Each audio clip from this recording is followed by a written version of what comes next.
Los productos alimenticios provenientes de los países del sur forman parte desde hace tiempo de nuestros hábitos o de nuestra dieta cotidiana. El café, el azúcar, el banano, el algodón, el cacao son algunos de ellos. Pero muchas veces ignoramos que detrás de esos productos suele haber una historia cargada de dramas y conflictos sociales. Para unos pocos son fuente de enormes beneficios, para millones de personas fuente de empobrecimiento, explotación y hambre. Desde tiempos de la colonia, los llamados monocultivos han tenido unas consecuencias nefastas sobre el bienestar y la soberanía alimentaria de las poblaciones del sur. El principal atentado histórico contra la soberanía alimentaria ha sido el monocultivo, el modelo agroexportador de grandes extensiones dedicado a un solo producto. Los pueblos han perdido su capacidad de alimentarse porque las mejores tierras van para la exportación.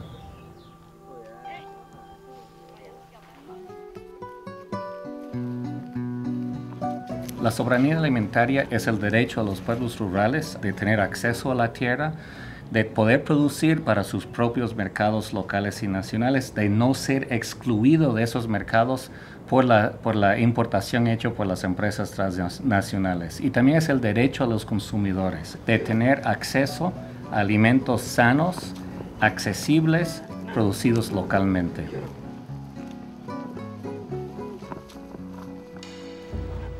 Pero la alimentación aún es un derecho por conquistar. Cada año mueren en el mundo cerca de 30 millones de personas por falta de alimentos y más de 800 millones sufren de desnutrición. Porque cultivar y cosechar para intereses ajenos nunca fue la solución.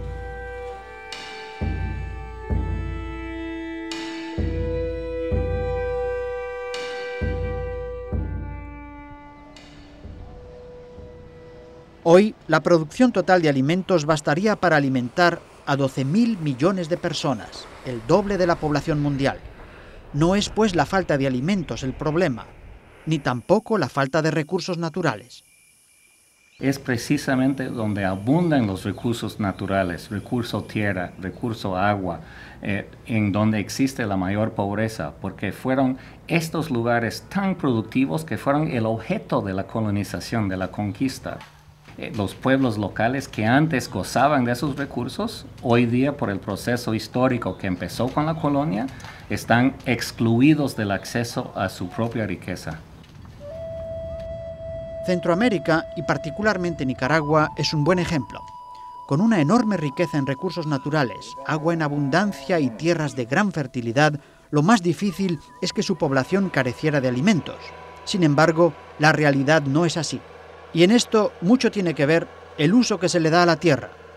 Nicaragua, como Centroamérica, ha sido tradicionalmente región de monocultivos de exportación. Cada uno de esos cultivos de agroexportación ha tomado otro pedazo del territorio nacional, otra zona con suelos fértiles y ha progresivamente excluido a la gente. Actualmente, Nicaragua es el segundo país más pobre de Latinoamérica. El 78% de la población malvive con menos de $2 al día y cada año cerca de 1 millón de niños y niñas quedan sin posibilidades de asistir a la escuela. La revolución de los años 80, asediada por las presiones de Estados Unidos, no logró cambiar todas las reglas del juego. Lamentablemente, la revolución no logró alterar la estructura de agroexportación. Dejó la vocación principal de la zona rural del país en monocultivo grande de agroexportación, o estatal o privado. Iban perdiendo el apoyo poco a poco de la base social en el campo, precisamente por su incapacidad de cambiar la estructura de la agricultura. Hoy día, en muchas aldeas rurales, la situación es tan precaria que los campesinos reciben del Programa Mundial de Alimentos una provisión de productos básicos para poder sobrevivir.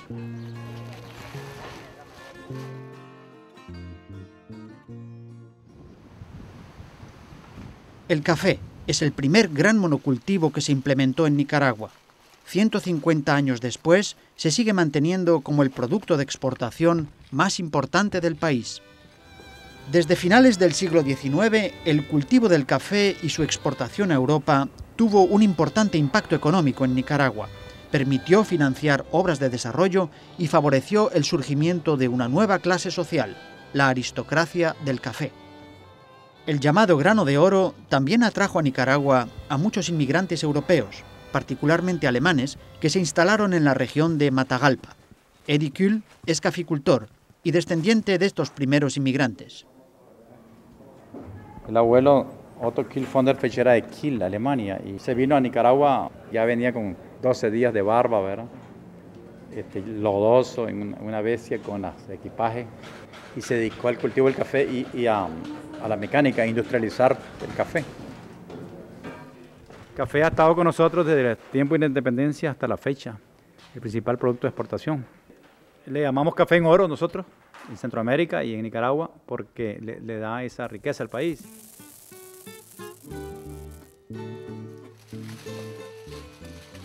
El rojito, como se llama popularmente al café en Nicaragua, se ha mantenido hasta hoy como un rubro importante de la economía del país, a costa, cierto es, de una mano de obra barata y abundante que por necesidad ha trabajado por salarios de hambre.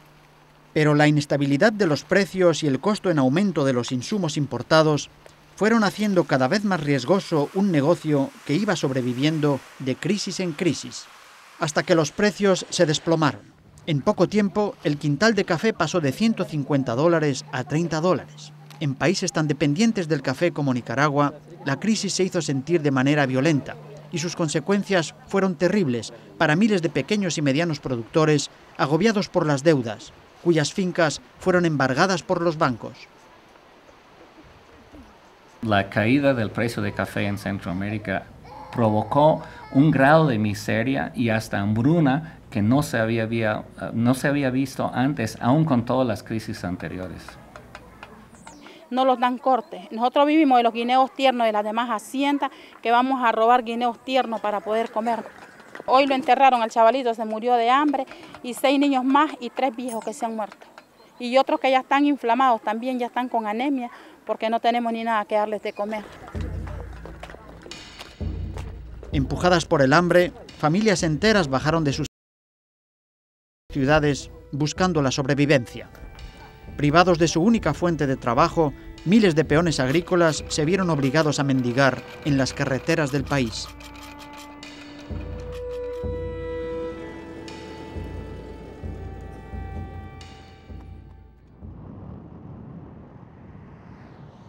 Hace solo 30 años, estos suelos del occidente de Nicaragua eran de los mejores del mundo, con una capa fértil de más de 1 metro, hasta que en los años 60 llegó al país la fiebre del oro blanco.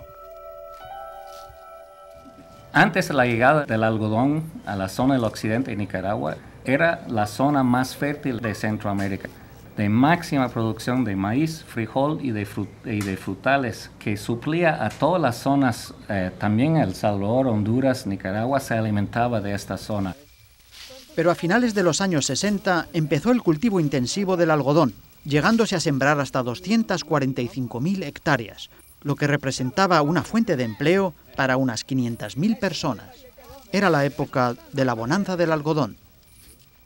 Ponía en circulación una cantidad de dinero increíble.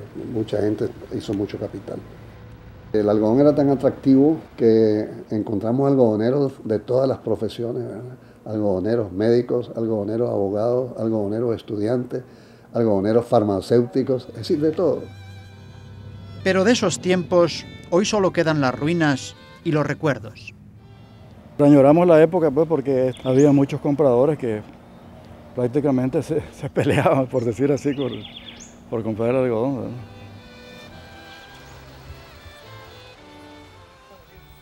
Aunque las consecuencias no fueron tan positivas para todos.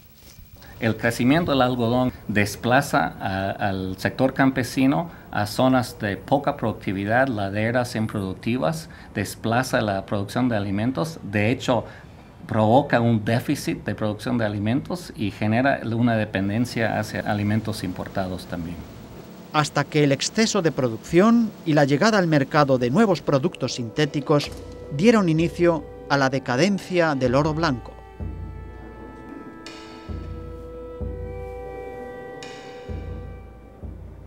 El algodón llegó a su límite en cuanto a precio en el mercado internacional en los años 80. O sea, ya el grado de sobreproducción en el mundo llegó al punto de que ya el precio no era sustentable y se cayó al suelo. Bueno, los costos de producción eran mayores que el precio de venta, ¿no? Entonces ya no era rentable, pues las plagas aumentaron muchísimo y no se podía producir.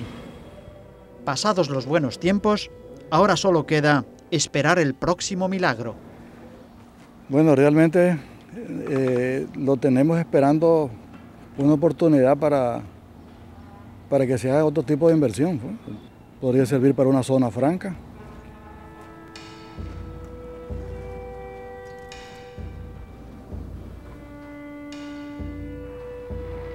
Pero la época del algodón también tuvo secuelas irreparables. El algodón dejó una destrucción ecológica casi total. Eliminaron todos los árboles de la zona, el suelo erosionado y los insectos todos resistentes a casi todos los insecticidas.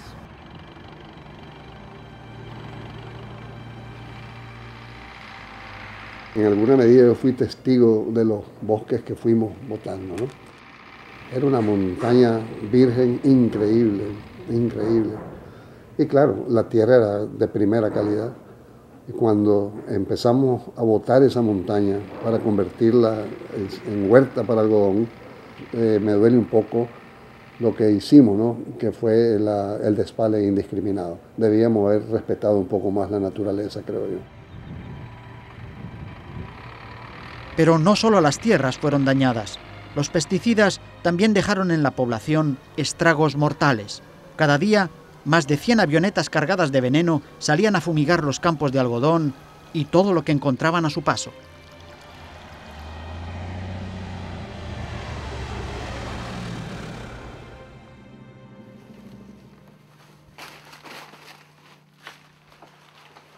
El banano ha sido un cultivo de agroexportación tan tradicional en la región que se ha llegado a llamar a los países centroamericanos repúblicas bananeras.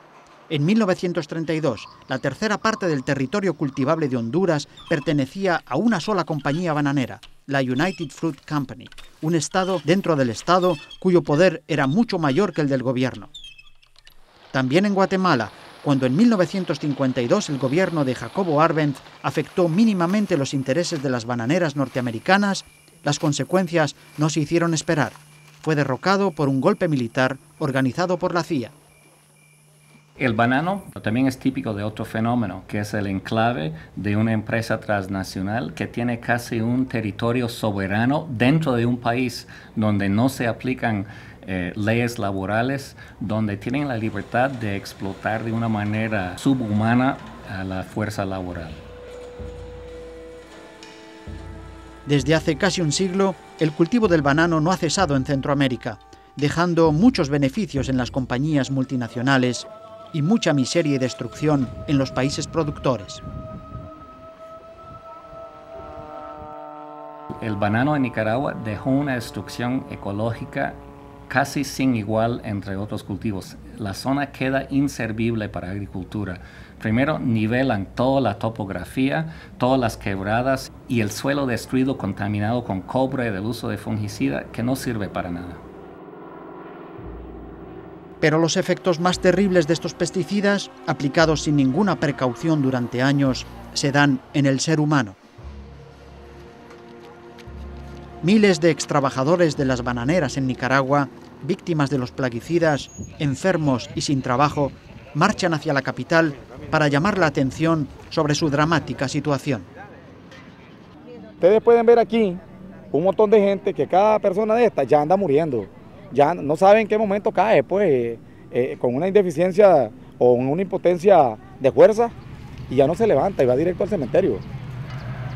Salí con cáncer, pero como esta es una enfermedad que no se desarrolla ahí nomasito, sino que con espacio ella se va desarrollando hasta que se llega a arruinar la persona. Ya varias compañeras ya van, que ya no aguantan, otras que ya se van muriendo. La causa de tantas víctimas es el nemagón, un veneno mortal que las transnacionales utilizaban a través del riego para fumigar el banano. sin siquiera informar a los trabajadores de los riesgos que corrían.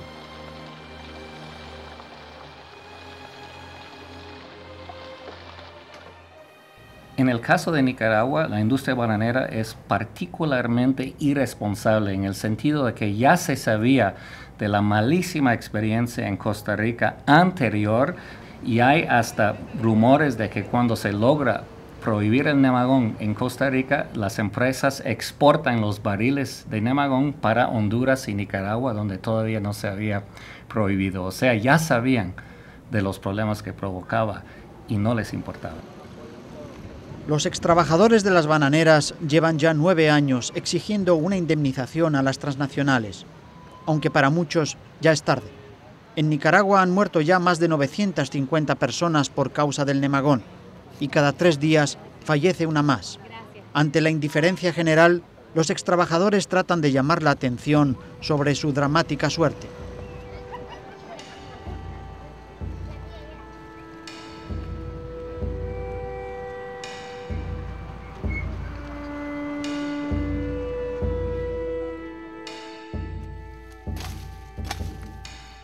Los monocultivos y los pesticidas cambian de nombre, pero las víctimas son siempre las mismas.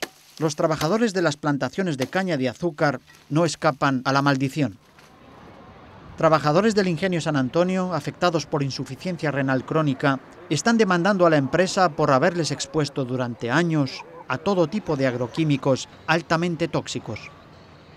Han lanzado a sus terrenos el madurador, el 2,4-D, el gramozón, el Randor y algo otros insecticidas que son dañinos, que ellos lo han lanzado durante años, que hasta ahora están dando efecto en toda la población, mejor dicho, del Ingenio San Antonio que trabajaron ahí. Un fogazo, como que ando con calentura permanente, un dolor en todo el cuerpo, la presión alta.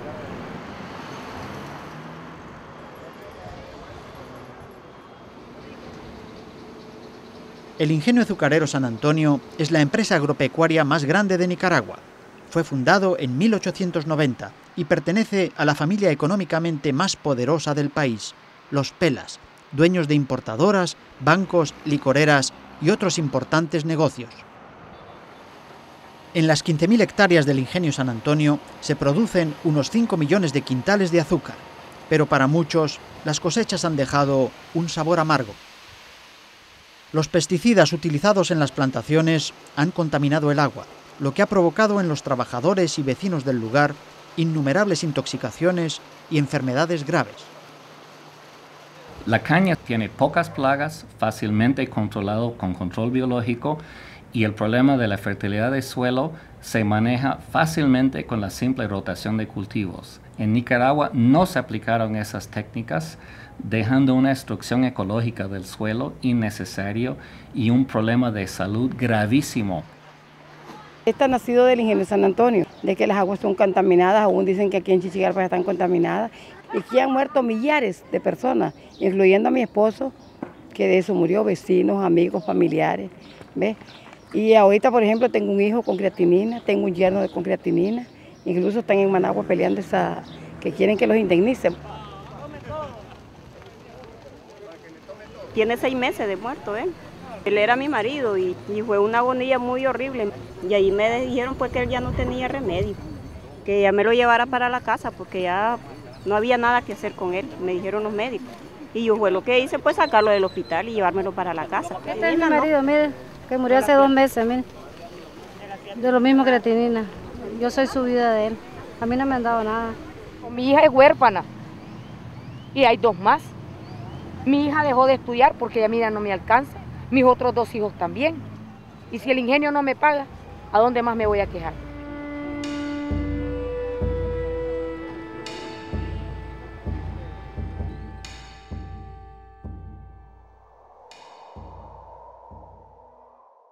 Detrás de los monocultivos solo queda miseria y desolación.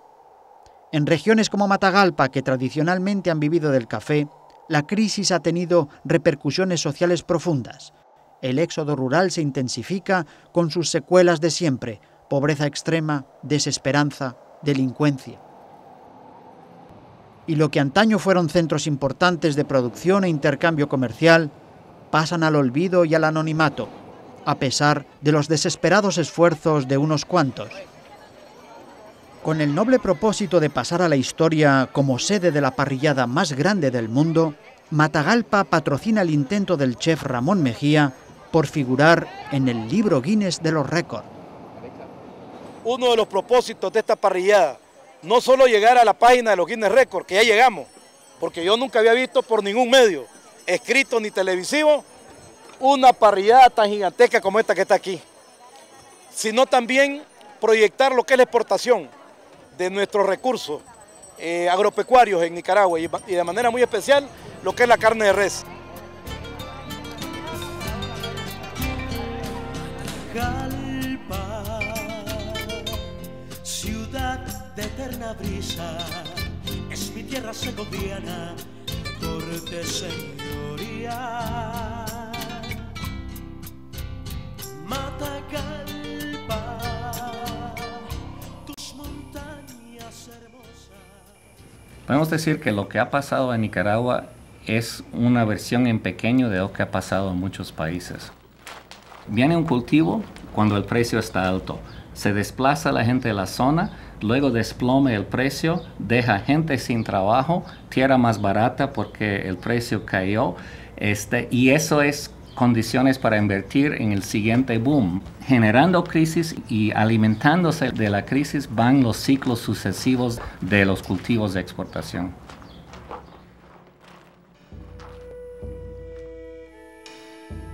Signo de los tiempos, se destruyen cafetales para construir maquilas o zonas francas donde miles de campesinos desempleados se ven obligados a trabajar por salarios de miseria.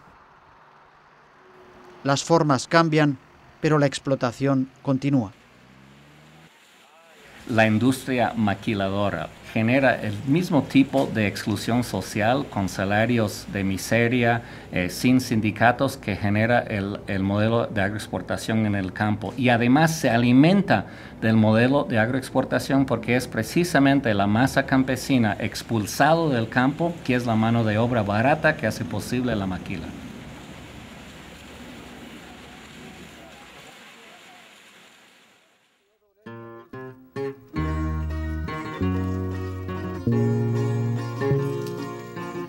Para los países del sur, a lo largo de la historia, el modelo agroexportador ha demostrado su fracaso.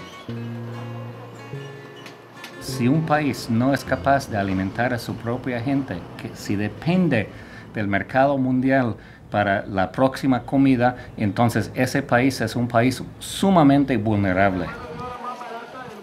Pero este modelo, defendido hoy por el neoliberalismo, no es el único posible y encuentra cada día más resistencia. Las organizaciones campesinas de los países del sur y del mundo entero están mejor organizados, más sofisticados en sus luchas que en cualquier momento antes de la historia, y por la primera vez tienen una expresión internacional que es la Vía Campesina. ¡Solo el pueblo! La Vía Campesina hoy día está en la vanguardia de lo que es el movimiento antiglobalización corporativa y es una expresión de la gente del campo, del mundo entero, que están diciendo basta y que están liderando este movimiento tan importante en nuestro mundo.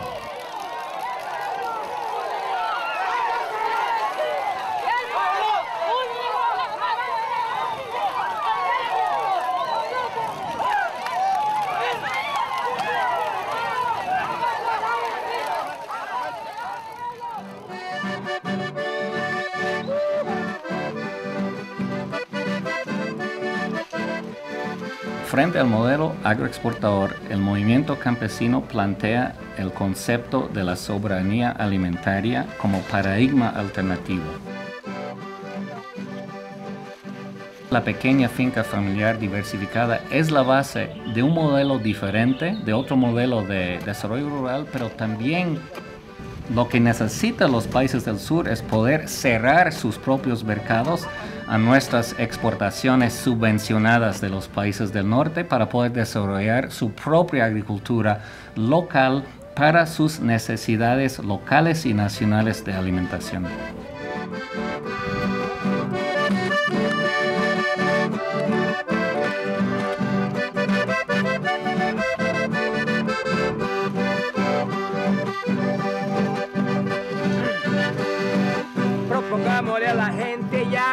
queremos algo mejor. Digámosle a los gobiernos, subsidien la producción. Organicemos al pueblo, levantemos la cabeza. Trabajemos en familia y acabemos la pobreza. Trabajemos en familia y acabemos la pobreza. No se le olvide, compadre, siempre su semilla criolla, siempre la parra de ayote, el tomate y la cebolla. Los frijolitos son ricos con el ajo y la cebolla. Eso sí es alternativa para un buen desarrollo. Eso sí es alternativa para un buen desarrollo. Eso sí es alternativa para un buen desarrollo.